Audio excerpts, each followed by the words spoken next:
In a chilling tale of abuse and injustice, 6 former law enforcement officers from Rankin County, Mississippi, are facing sentencing after pleading guilty to racially motivated attacks on 2 black men. It all started with a white neighbor's report of suspicious activity, triggering a chain of events that would scar Michael Jenkins and Eddie Parker forever. Ordered by Chief RCSO investigator Brett McAlpin, Officer Christian Dedmon mobilized the Goon Squad, infamous for their brutal tactics. Handcuffed and defenseless, Jenkins and Parker endured 90 minutes of torture, beatings, sexual assault, and taser shocks. We don't want to hear, we're not expecting to hear any of that tomorrow. We are expecting here sentences that are commensurate with the nature of the criminal activity that occurred. That's right.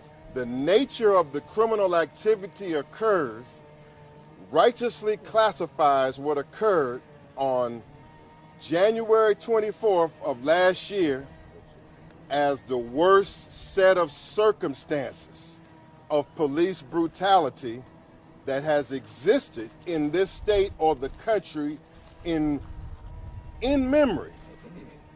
This is the worst set of circumstances. But the horrors didn't end there. The officers concocted lies, tampered with evidence, and callously ignored the victims' cries for medical help. These former deputies and officers, including McAlpin, Dedmon, and others, now face federal charges ranging from civil rights violations to obstruction of justice. As justice looms, Jenkins, Parker, and their attorney, Malik Shabazz, vow to speak out. Their story, a testament to resilience and the fight against systemic racism, will be heard in the upcoming sentencing hearings. Let's look into the information. Then I want you to hear from Michael and Eddie and a few others, and we take your questions. Let's look at the information here. The racial taunting. This is the information that the defendants pled to. Page 5. The defendants grabbed Michael Jenkins and Eddie Parker, who were still handcuffed, and brought them in the living room.